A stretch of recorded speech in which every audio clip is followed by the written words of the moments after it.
Welcome to a brand new episode of the Jampack Report today for July the 21st of 2020. Of course, my name is Samuel Adams and this is a daily gaming news podcast meant to bring you the hottest news you need to know from around the industry. Hosted on YouTube and podcast services around the world 5 days a week, it is your one-stop shop for everything you need to know. And very early this morning, Jason Schreier shared his latest on Bloomberg that gave a bit of insight into what's happening behind the scenes at Ubisoft and what has been going on over the years, which has, of course, culminated into a variety of new articles, but this is one that I wanted to focus on tonight.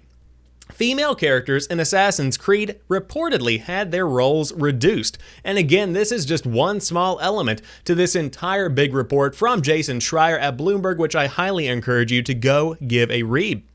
A new report has claimed that the Assassin's Creed series had female characters' roles reduced, in part by Ubisoft's now ousted creative boss, who resigned this month following a wave of sexual misconduct allegations aimed at the company.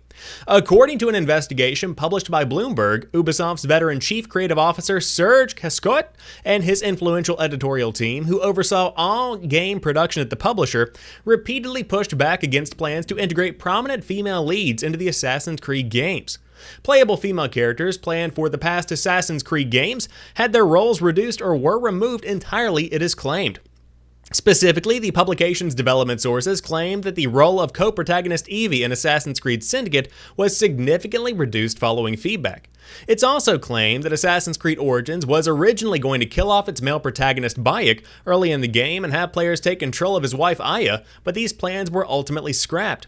Finally, according to people who worked on the most recent entry in the series, Assassin's Creed Odyssey, co-star Cassandra was originally intended to be the only playable character in the game until the team was told it, quote, wasn't an option and a second male playable character was introduced. Bloomberg claimed that all of these directives came from Ubisoft's marketing department or Hescot, both of whom suggested female protagonists wouldn't sell. Most of the Assassin's Creed games star male protagonists, which became a contentious issue with 2014's Unity when a developer claimed the game would not feature female playable characters because of, quote, extra production work required. Until his resignation this month, Hescot was the most powerful creative figure at Ubisoft with the ability to change or cancel any of the company's game projects. Within Ubisoft's structure, Hescot and his team, with leaders comprised entirely of men, were required to approve all in-development game projects during specific gates. If a project performed poorly during these regular reviews, significant changes could be ordered or even outright canceled. According to Bloomberg sources, developers felt pressure to include strong male characters in their games in order to appeal to Hescot and avoid repercussions. It is claimed that the former CCO had a long-standing reputation for sexism and enabled bad behavior by fashioning Ubisoft's editorial team into, quote, a sort of frat house with pornographic videos on computers, boozy lunches, and a chorus of inappropriate jokes.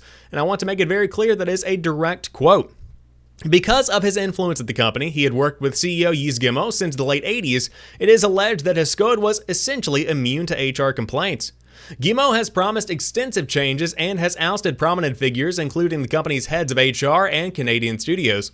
Quote, Ubisoft has fallen short in its obligation to guarantee a safe and inclusive workplace environment for its employees, the executive said in a statement earlier this month. This is unacceptable as toxic behaviors are in direct contrast to values on which I have never compromised and never will, end quote. So, of course, the big story here behind what we're talking about tonight is the wave of sexual assault allegations that we talked about a couple of weeks back. That is still going on. I don't want this to overshadow that. But I want to address a lot of people that are saying this is something that is just another SJW story, a social justice warrior story. This is something that's overrated. It shouldn't be discussed. It's not a problem. It's the creative. Yes, you can make these arguments. But at the same time, if a team has a creative vision for a game, and that creative vision just so happens to have a female protagonist as the main character of the game that is completely and totally taking over all of the action, that shouldn't be a problem, and you shouldn't change the course of a game solely because you feel compelled to include a male protagonist. Now, it is worth mentioning they did give the best of both worlds if you want to look at it in that regard. Because you can play, for instance, in Assassin's Creed Odyssey as a male or a female protagonist, but I think the majority of vocal online conversation participants would agree that Cassandra is the main character in Assassin's Creed Odyssey, but I saw a statistic floating around that 2/3 of players chose Alexios, which is strange to me, but again, this could just be the silent majority. It is very interesting to get a glimpse into what is happening behind the scenes at Ubisoft, and of course this does seem to be the straw that broke the camel's back, and by this I mean this new wave of allegations and new research and discoveries that are coming about as to what's been going on behind closed doors. I think that legitimate change is certainly going to be coming at Ubisoft because of the amount of shifting that we have seen behind the scenes and that has come out in the public light. I certainly hope that is the case because I feel like the more creative freedom that a team has to create the vision that they want for a game, the better the game will be. Some of the best projects have the passion and creativity behind them. That is pretty much a necessity when it comes to making a good game. And I hope that is where Ubisoft continues to go in the future. But these projects have certainly been affected, and it is definitely a striking revelation to see that Assassin's Creed games, and of course I am sure many others, have been shaped by the choices and the leanings of a lot of the people in executive positions or higher up positions at Ubisoft. Now again, if you want to read the entire report from Jason Schreier, which includes a lot of insider information, highly encourage you to go over and give that one a read. But moving on to the next story of today's show, Xbox is backing off Game Pass on every platform as a goal. Phil Spencer says other consoles, quote, aren't really that interested in having a full Xbox experience on their hardware, end quote. You think? Xbox head Phil Spencer's long-stated goal to get Xbox Game Pass on every device appears to have been scaled back a bit. In an interview with GameStar published late last week, Spencer suggested as much in response to a question about whether the company's focus on giving gamers choices meant the Game Pass would find its way to Switch and PlayStation 5 in the future. Quote, the thing about other gaming console platforms is we are not able to bring a full Xbox experience on those platforms, Spencer said, noting that the company has been able to bring such an experience to PC and mobile phones. We know when somebody is playing one of our Xbox games, there is an expectation that I've got my Xbox Live community. I have my achievements. Game Pass is an option for me. My first-party library is completely there, Spencer added. And the other competitive platforms aren't really that interested in having a full Xbox experience on their hardware. But for us, we want to be where gamers want to be, and that's the path we are on. Microsoft has already ventured onto its competitors' platforms a number of times in the past, most notably with manipulation releases, excuse me, I suppose yes, but multi-platform releases of Minecraft and Switch, releases of Cuphead and Ori and the Blind Forest. The PS4 and Switch versions of Minecraft also give players the option to use their Microsoft accounts to allow for cross-platform play and adding friends through their Xbox gamer tags. Which I do want to mention, that last part with Minecraft, that was like pulling teeth for the PlayStation 4 ecosystem. But of course, as the console wars have shifted and as these fake divisions have been broken down between platforms, it has become very apparent that it is possible to make what would normally seem the technology and the software of dreams a reality. It is not that difficult to get Xbox games running on other hardware and vice versa. But these fake walls that have been built up over the years continue to stand to some degree, and while Microsoft might be totally on board with having other platforms utilize their services, other platforms simply will not. And I'll tell you why. Because Xbox is making a solid cloud-based gaming experience, and on top of that, they are very strong when it comes to their subscription-based gaming models. Because as of late, I've been playing a lot of Halo on Project xCloud. I'm using my iPhone 11 during my lunch breaks, and let me tell you, the experience is seamless. Now, if I could take that and play Halo ODST, which is the one that I'm playing right now, on a Nintendo Switch, that could be a very big game changer. In fact, I might play less Nintendo games and I might play more Halo. And of course, as more games roll out, more and more experiences are going to be had. Of course, iPhone is limited in terms of what can be played currently, but Android has a ton of games, and with a full launch coming this September, that kind of technology could be spread around to PlayStation 4 or even the Nintendo Switch, and of course, eventually it is going to be coming to PC. But when it comes to Game Pass, that makes even more sense because a subscription-based model could certainly provide a lot of value for those that want to take part. I certainly think that although they don't want to admit it, more than likely, there are a lot of platform holders that are certainly nervous about what Microsoft is bringing to the table, as they should be. It's a solid ecosystem. They're just missing a really standout high-quality games. Now, reports came out today talking about Halo Infinite that did get a couple of people in the Halo community concerned, but we will know more about the first-party lineup in less than 48 hours from now. So we don't have long to wait to see the future of Xbox. But an unreleased Sucker Punch game has been leaked, and you can watch the 10-minute demo if you would like. This is very neat. A lengthy video of an unreleased Sucker Punch game titled Prophecy has leaked online. It appears to be one of several dead ends that the team explored on its way to making Ghost of Tsushima, which was released on July 17th. They have embedded the entire clip below on, of course, Polygon, but I found the entire gameplay up on YouTube as well if you would like to give it a look, and we'll look at that in just a moment. Prophecy takes place in a fictional world inspired by the early Renaissance. Set in a European-inspired seaport, the game stars a man named Abel Tavora? Whoa, that's a lot of... Abel Tavora? Sure, sounds good. Sounds like an Anthem character. Buried below the city are untold horrors, and it's up to Tavora to stop a group of soldiers from uncovering them. Action is from the third-person perspective, with plenty of cinematic moments and even a handful of quick-time events. Of note is Tavora's bandoiler, which is filled with vials of powders. Some are explosive, while others corrode metal quickly. A climactic scene sees our hero burning armor off of an adversary before killing him.